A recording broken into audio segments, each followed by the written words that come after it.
college, you must complete between 2 to 4 years of training, which will include an apprenticeship under an experienced funeral director. A prospective funeral service professional should have a strong sense of duty and a willingness to serve others. I got my favorite Bible verse here. John 13, 7th verse. Describes the spirit which one must have when you approach the funeral service profession. There's no greater work and no greater reward than being a servant to your fellow man. And that's essentially what you'll be serving your fellow man. You'll be a servant to society. And it will be, it's very rewarding. It'll be very rewarding for you. Now I'm going to move on to the duties of a licensed funeral director and embalmer. And basically I'm going to start with this word. I define this word. Professional. Professional defined as an expert relating to an occupation, taking part in an activity to make money, a person who has a job that needs skilled education or training. That's a professional. I'm going to professionalism, and I broke this down to these key words, and I want y'all to kind of take these to heart. Professionalism, the key words: competence, knowledge, conscientiousness, integrity, respect, emotional intelligence, appropriateness, and confidence. So what does those words make y'all? What do you think about it? What do you think about when I say competence? Say it, boom! Wake up, bro. Competence. What is that word? What is that word? What does it make you think about? What's the first thing? Competence. Competence. You take the car to the mechanic. He fixes your car. Competent mechanic. Right? He's competent. You know what he's doing. Knowledge, competence go hand in hand. Conscientiousness. This one kind of rough. That's a long word. Conscientiousness. Think. Consider. Think before you act. Conscientiousness. Think about it before you act. Integrity. What we were talking about earlier. Integrity. Basically, be a stand-up guy. If you say you're going to do something, then do it. If you say you're going to do something, do it. Respect. We should all know about respect by now. Y'all are old enough. Respect. You give respect, you get respect. You get it. Emotional intelligence. Emotional intelligence is a little complicated, but basically, it's basically empathy. Okay, you have to, when someone's died and you have a family next to kin, you have to put yourself in their shoes. You have to kind of feel what they're feeling. How would you feel if you know your loved one passed, your mother, your father? Put yourself in their shoes. Have empathy. That's emotional intelligence. Appropriateness. Appropriateness. Know what to say, when to say it. What to say, when to say it. I mean, if someone just died, some stuff you just don't say. Okay? So you got to know what to say, when to say it. Okay? And confidence. Confidence, you need confidence for anything that you do. And confidence, once you get them 2 to 4 years of college, and then once you done your 2 to 4 year apprenticeship, you're going to have so much knowledge, you're going to be confident. And the confidence, when you get the knowledge, you'll get the confidence, it'll come. Because things will happen, you say, I know about that. I know what that is. You'll see something, I know what that is. Some situation will come up, I know how to handle it. That's confidence. But you have to get the knowledge. So that way you're not surprised. You're not surprised. And it'll come with time. But those words, you might want to underline them, get your ink pen and underline them. The funeral director's top priority is the needs of his client family. The funeral director is also the custodian of the deceased body, ensuring that the deceased's dignity is protected at all times and all due respect and care is given. The funeral service professional must also endeavor to fulfill the family's wishes as to the disposition and homegoing services of the deceased, all while making sure cultural norms and religious norms are followed along with the law. Let I put it like this: your family, when a family calls you to handle someone's funeral arrangements, funeral services, and basically they trust you to do this. They've trusted you to do this. They have confidence in you to do it. So basically, you gotta take that seriously. Okay, you have to take that seriously. So basically, I basically, when a family calls upon me, when they hire me to handle the funeral arrangement, I'll approach it like this: I will beg, borrow, steal from my family. I will do anything besides break the law for my family, because the thing is that funeral, you're going to provide them value. And when they leave the grave site, or when that service is completed, they're going to have closure. They should have closure, and they should be able to move on with their life. And that's the value that you provide. That's the value you provide. And sometimes that's worth more than money. That's worth more than money. And also you got to do all that stuff and not break the law. Okay? So, and basically you're going to learn the law, so you're going to know what you can and can't do. The role of the licensed funeral embalmer is vital in modern society. The funeral service professional is responsible for the removal and transport of dead human bodies, embalming, preservation and necessary care, dressing and casketing, and preparation for viewing, including but not limited to hair and makeup, in addition to any restoration that might be necessary, and oversees the execution of their chosen disposition with the proper authorities, certifies this through the death certificate. Funeral service personnel professionals also maintain a chain of custody and paperwork, including but not limited to burial transit permits required across state lines. Basically, you do the paperwork. In today's world, y'all are young, but you probably already know the world is full of paperwork. It's always paperwork. And even though people are out here doing things, and you see them out here doing their job, when they get back to the office, there's a pile of paperwork that everything has to be documented. So we do the paperwork.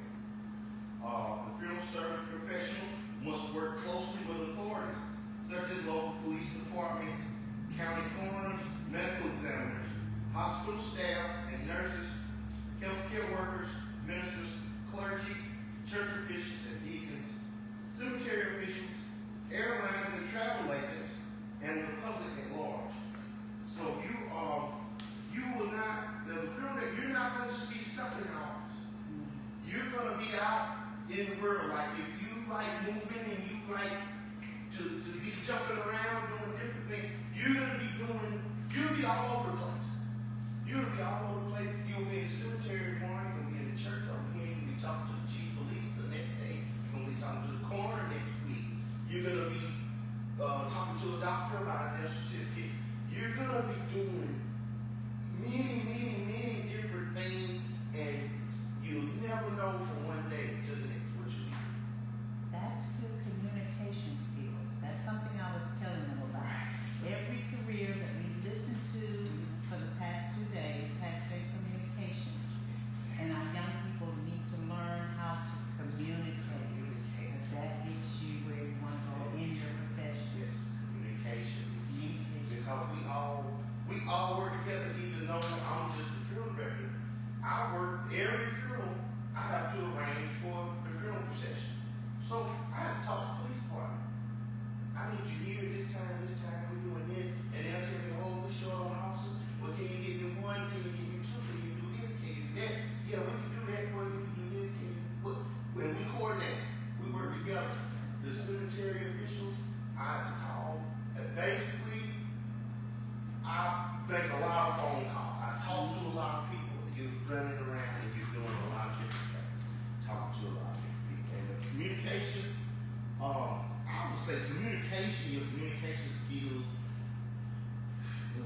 70% of this job, 67% of this job is communication, written and verbal. Written and verbal. Let me move on. Number 6, the funeral service professional is responsible for reporting to the following agencies. So this, basically, you can consider these our policies, okay? The Alabama Board of Funeral Service, they license us. Regulate funeral homes. Alabama Department of Insurance, we basically work with insurance a lot. Most funerals are funded with insurance, so we work with insurance a lot. And they also certify us to do prearranged funerals, so Department of Insurance. The probate court, whenever someone dies, it passes over, their property passes over into the probate court. I got Judge Diamond on speed dial, I got me selling. I talk to Judge Diamond all the time. Department of Vital Records, the death certificate is a public record certified by the Alabama Department of Vital Records. The funeral director signs off on the death certificate, so we're working hand in hand to certify the deaths with the Department of Vital Records. The State Department of Revenue calls the state, the government, death and taxes.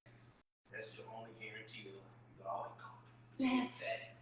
The Federal Trade Commission, we are regulated. The funeral transaction is regulated by the Federal Trade Commission. So you have to know the Federal Trade Commission regulations in order to conduct the business.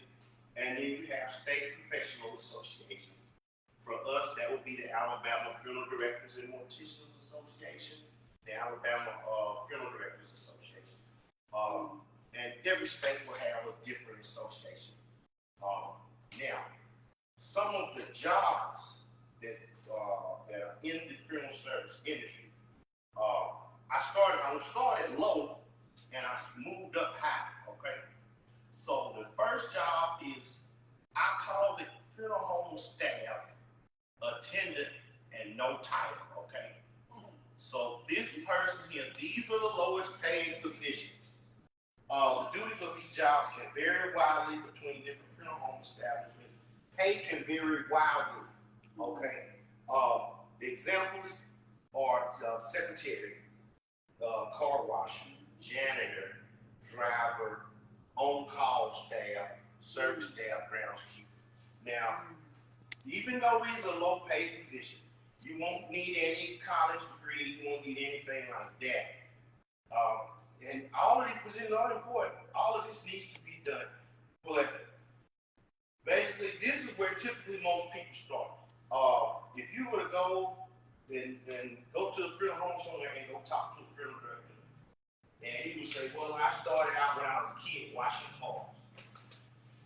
And basically, that's what a lot of them will tell you. I started out washing cars, and then they let me drive, and then they let me work funerals, and I cleaned up. And then I went to college, and they started on the bottom. So don't be afraid to start at the bottom. Ain't nothing wrong with starting at the bottom, because you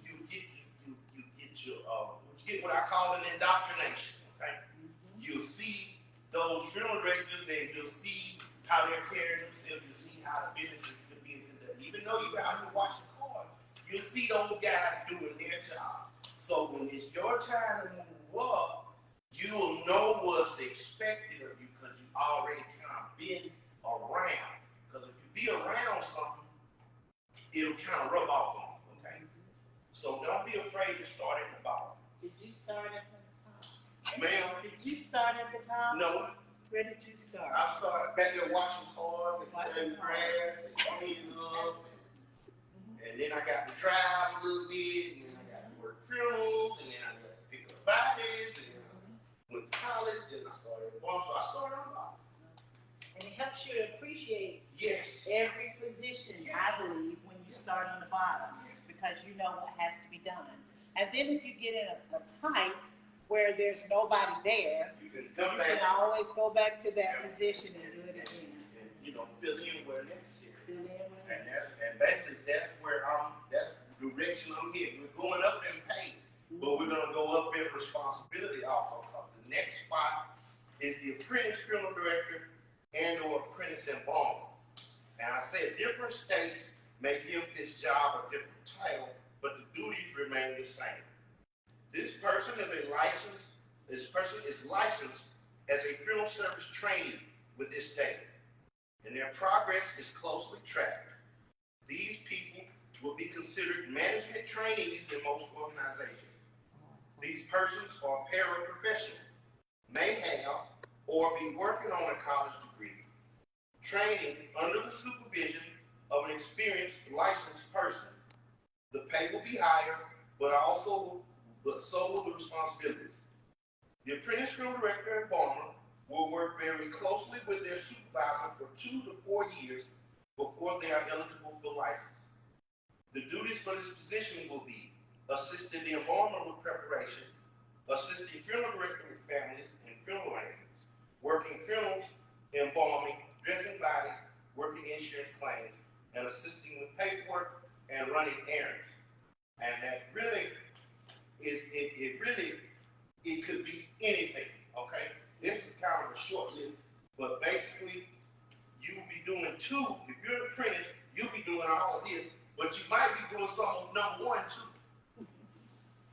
Because the thing is, you're in training, so you're gonna have to be exposed to everything, okay? You're gonna be exposed to everything in the funeral business. And so basically, if you're an apprentice embalmer, that means when the embalmer goes to work, you'll be back there helping him, assisting him, and maybe he'll be showing you stuff. Maybe he'll be sitting in the corner telling you what to do. But the thing is, you're in training, and so you're working on getting your license, okay? You're working on getting your license. Now, the licensed embalmer. The licensed embalmer, this person is very interested in the art and science aspect of the funeral industry. This will be called a back house job. That's what they call it, back of house job. Because the public will not be privy to, and look at that, to the work of the embalmer. The embalmer is a person who during his or her studies has found that they have a knack for the sciences, biology, and their application to the embalming and preparing a body. This person has a deep understanding of the science of the embalming process and the art of restoration and presentation of deceased human bodies. Oftentimes, the embalmer's work is difficult and dirty, but the appreciation of the family is its own reward. The embalmer has an eye for detail. Through skill, chemicals, and cosmetics, the embalmer creates the illusion of life for the family's final viewing. The embalmer works mostly in the preparation area of the funeral home and rarely has to have contact with the public. Nevertheless, the success of the funeral home as a whole relies on the skill and experience of the embalmer. The embalmer is often one of the highest paid employees at the funeral home, and it has been said a good embalmer is never without work. Okay, so the embalmer, if you, like some people are not people. Some people are not people, okay? Some people, I don't know, they introverts, or they like this science, it clicks in their head. Something about the science and chemistry, it clicks. And so the embalming room, the preparation might appeal to a person like that. So you like the science, you like working with the body, you like doing cosmetics, you like doing hair, you like doing that, then the embalmer might be your spot. And so the embalmer, I said the embalmer is one of the highest paid people at the funeral home. I will tell you about the guy. I met a guy who worked at a high volume funeral home when I was in college. This was over 20 years ago. He was working at a very big funeral home in Atlanta, and he was making $3,000 a week as an embalmer at a very high volume funeral home, and this was 20 years ago. He was making $3,000 a week as an embalmer 20 years ago. Now that's a lot of skill. You can buy a lot of skill. 20 years ago.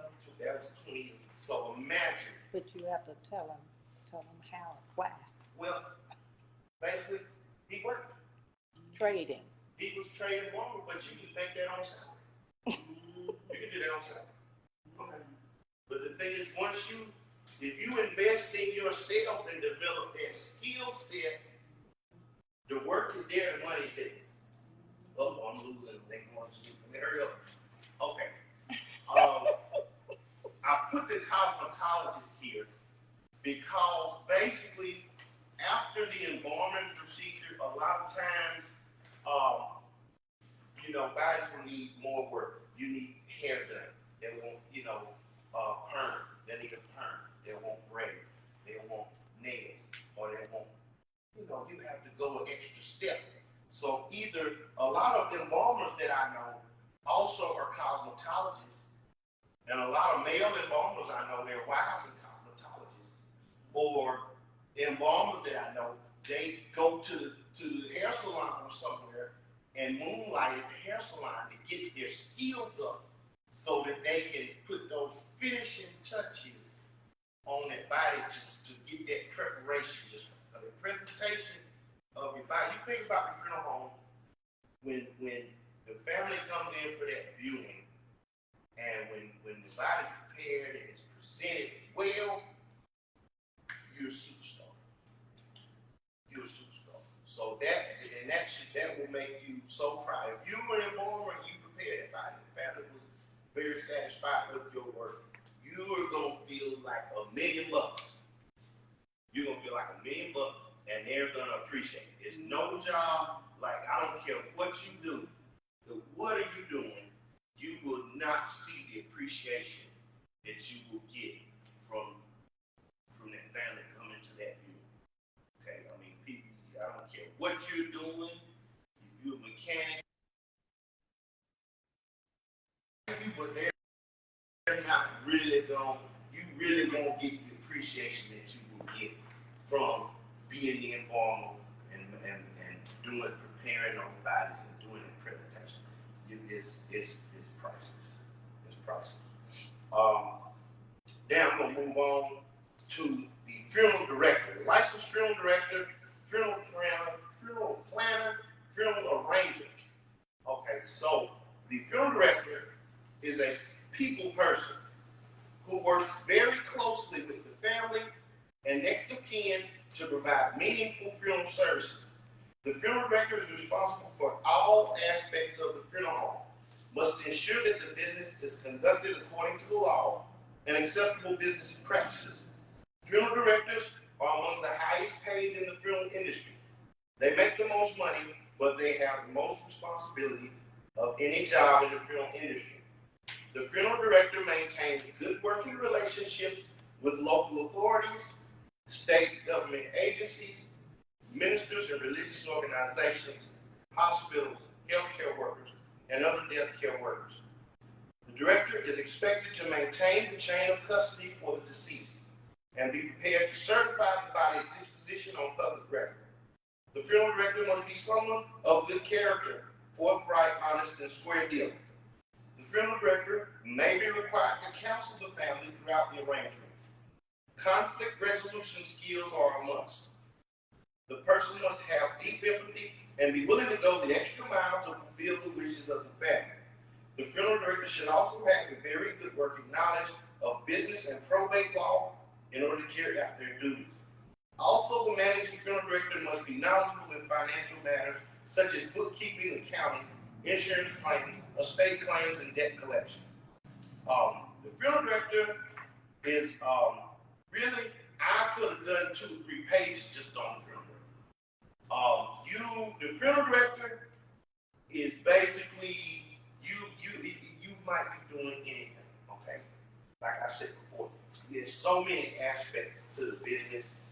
It would take me 2 or 3 hours to go over everything. But basically, you will basically be working closely with families, okay? And they're gonna have things they want done. They're gonna have wishes that they want carried out, and it's gonna be your responsibility to honor those wishes and get that stuff done. And so you're gonna be. It's sometimes it can be stressful, but basically, if you have a knack for it and you like being challenged, then this may be the thing for you. Because if the people ask, if the families ask you to do something difficult, and you're able to pull it off and make them happy, you're gonna feel like a superstar. You're gonna feel like great, because they're gonna appreciate what you have done so much. And it's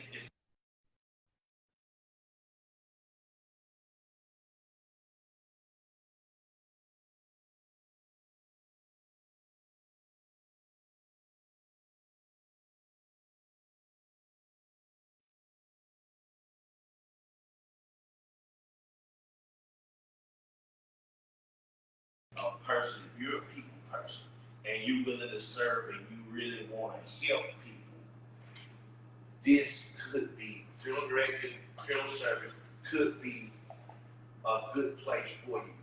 Okay, because the thing is, if you're doing what you love to do, you never work a day in your life. If you find something you love to do, you'll never work a day. You love going to work, you want to be grand, no. You will jump up and run because you love doing it and you're going to make a difference, okay? You're going to make a difference.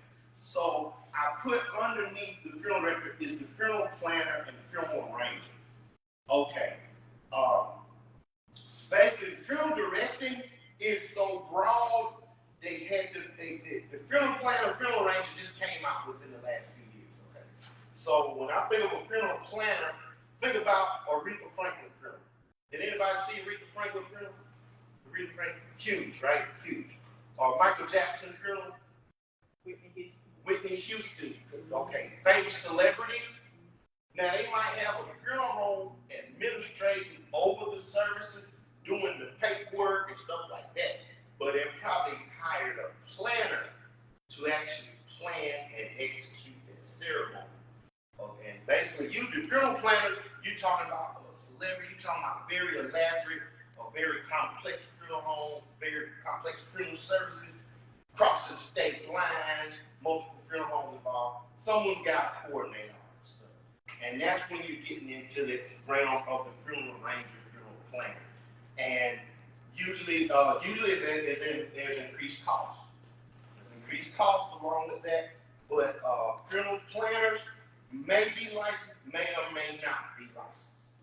Okay? But that's kind of a niche. But basically, so I'm almost to the end. So the future of the profession is that's y'all. You're the future. You're the future. We need good people in the industry, good honest people in the industry that are willing, to take up this mantle. Because I mean, we're getting older.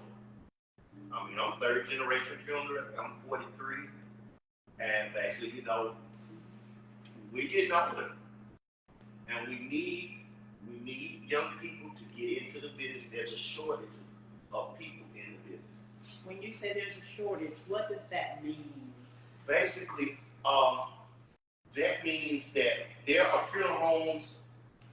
Literally, they need embalmers. There's funeral homes in Atlanta, especially. There's wait lists. They can't, like somebody died today, they'll schedule your funeral 2 a week, 3 weeks out because they don't have enough people to process your funeral, prepare everybody, do the paperwork, get everything done, and carry out this service. There's not enough people. To qualified people. Qualified people, okay? There's not enough trained people. And this thing with COVID has really exposed the shortage. It's been a shortage for years, but it's really coming to a head now because it's been years with basically the market just as far as trained people just is shrunk.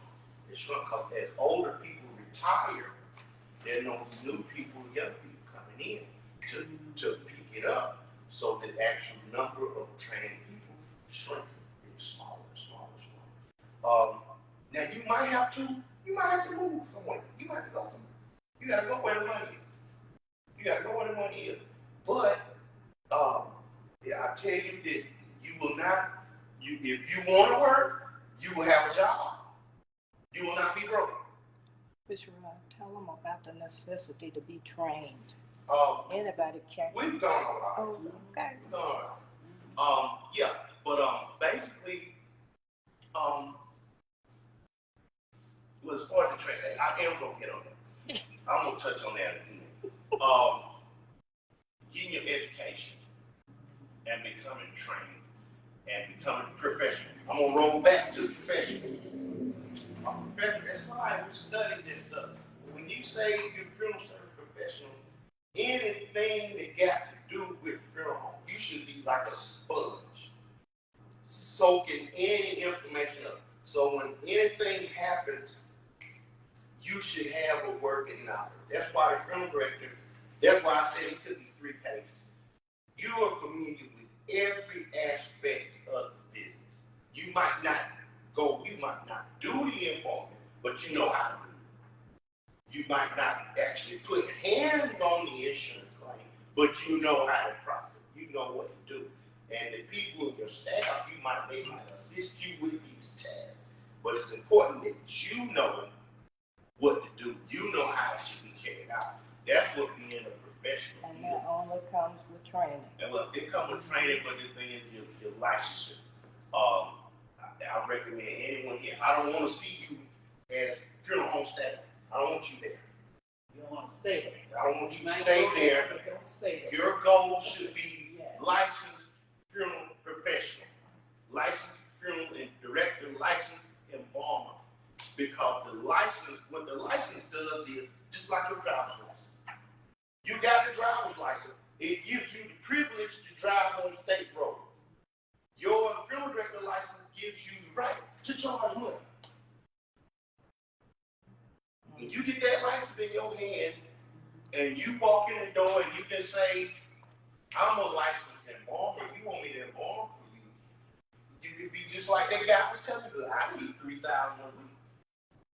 And they gotta pay. Because you got your qualifications and you can stand on your own. So basically, even though y'all still in school and y'all probably by the time you graduate, you might be tired of school, but you should continue and keep learning and keep growing. Even if it's not funeral service, pursue education. Get you an education and keep working. Because the thing is,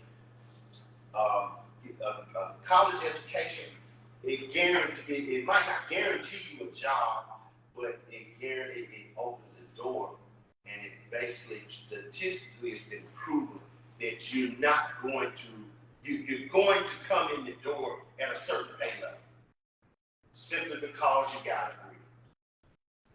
So you might have a degree in something else, but you won't be broke, and you'll be able to provide for yourself. So that's all I got. I made it. Do y'all have any questions? I know I'm sorry, Miss Phillips, I ran a little long, but do y'all have any questions for me? Any questions?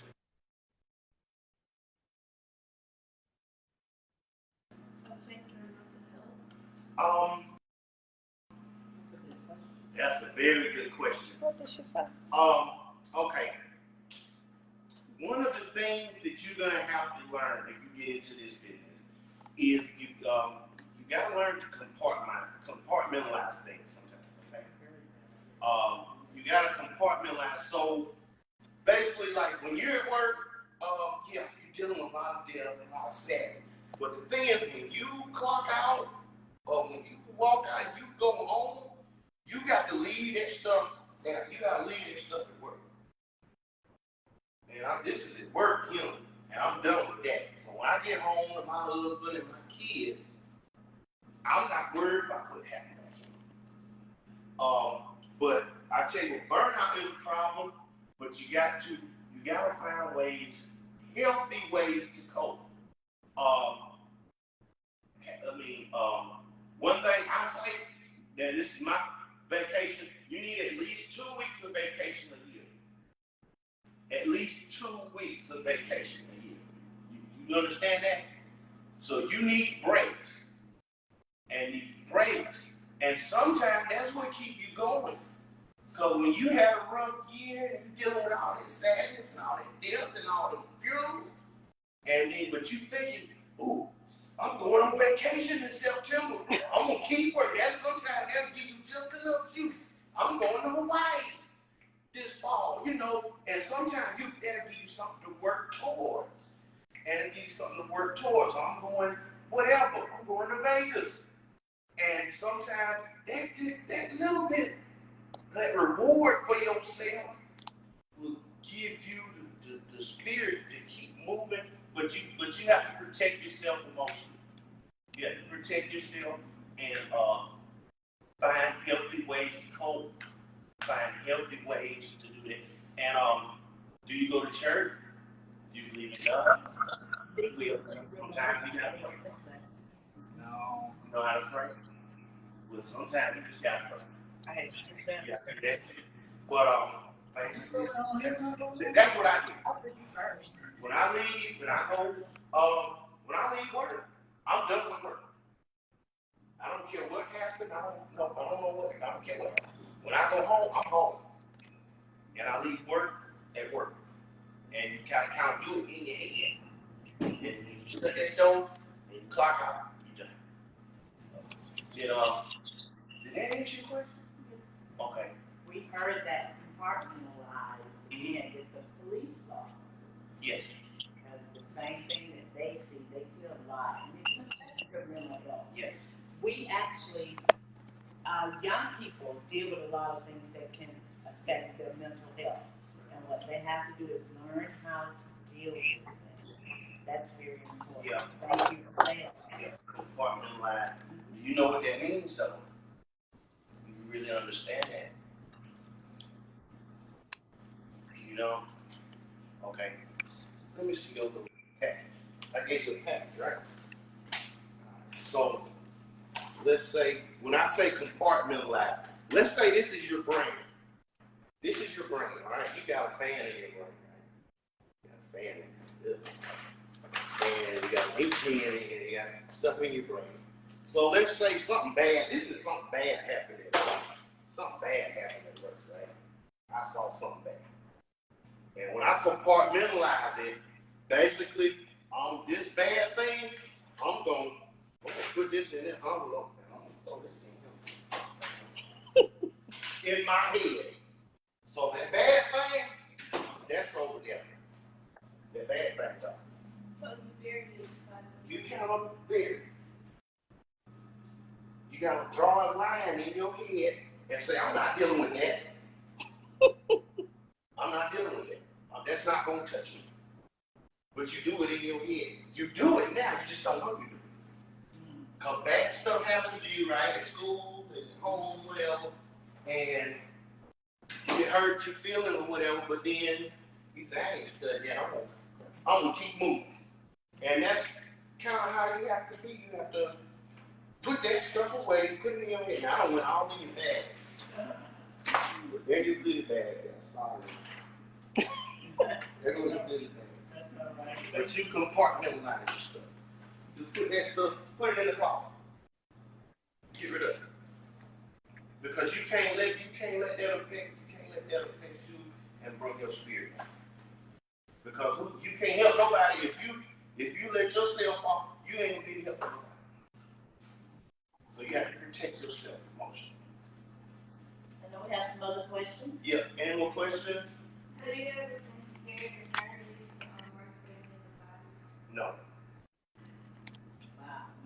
So you know if this is for you because it just comes. Well, now. the thing is, I grew up here. I grew up in the funeral business, and like I've been here since I was a kid.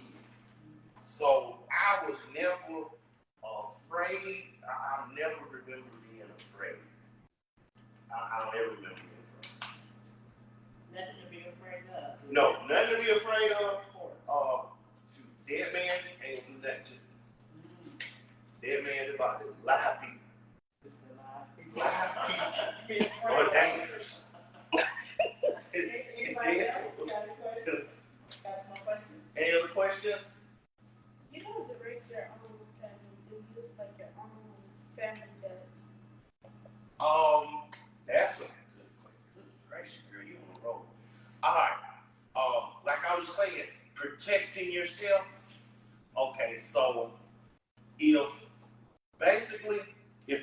family member, like say my wife or my mom, I would not work on that because I need to protect myself. I need to protect myself. So I basically, and if you get into this business, you're gonna meet people. You're gonna meet people in college, and you're gonna keep in touch. And as you're working, you're gonna meet people, and you're gonna meet people, other people in the business. And so what I would do, I would call one of my colleagues, one of my friends from school or something, and I would say, look, my mom, my wife, you know, whatever, my friend has died. I need you to come prepare them for me. And that's one thing. And that's one thing about the funeral industry. When you're in the funeral industry and you're a funeral service professional and you call one of your colleagues, they're coming. They're coming. Because they know. They done been through what you've been through. And they know better than anyone else. So if I call one of my guys, they coming. Johnny on the spot. They're coming because we support each other because we all been through the same thing. So protect yourself. Don't take it if it's the case. And basically another thing I do is basically I look at each call as a case. This is a case that I'm working. And when you look at it, you're professional. You're professional. So I'm working this case. I'm embalming this body. This is a case. And I work that case until it's concluded. And that's another way that you protect yourself. So you got any other? Did that answer your question? Yes. Okay. You got any more? No. You on the road. Y'all need to hurry up. Anybody else? What made you want to start working here? Ma'am? What made you want to start working here? What made me, you know what, my mom made me work. Yeah, sure. Yeah. Well, This is your summer job, right? you know what, it was my summer job, my winter job, my spring job. You know, I'm gonna tell you, it's kind of like one of those things, like, if you just like say, if you hang around at the pool, you'll learn how to swim. Or if you hang around, whatever, at the mechanic shop, you'll learn how to work on cars. If you hang around at the pool hall, you'll learn how to shoot pool. So I just hung around the funeral home so long, I just learned how to do it. And it just, you know, I just been here so long, I just know how to do it. We don't recognize the advantage of having family businesses where the children don't have to go out and hunt up another job, that this can be your summer job. Like a lot of kids say, I can't find a job. That won't ever be your case. So they need to think about having a business, having a family business, that it would be income for you and your children and your children's children. That's important. Yeah. I mean, it was your grandfather's business, but because your grandfather had his own business, and that's teaching them to be entrepreneurs as well. Yeah. Have your own business because your children and your children's children would never have to worry about work available. And that's important. Well, yeah, that's a great point, and this is something like that y'all can take not just from here, from anywhere, but the only way to financial freedom and independence is business ownership. Business ownership. I mean, yes, you might start out working for someone else. You might have to start out working for someone else, but your end goal should be in business owning your own business. Because basically, once you own your own business, then you will have freedom to explore your other opportunities and reach your full potential. Because you can now, don't get me wrong, you can live very well working for other people. Like you could be a doctor and work for a hospital, and you can do very well for yourself. You can do very well for yourself. But in most cases, in most situations, you have sense and have the most freedom in your own business. And really, that's the American way.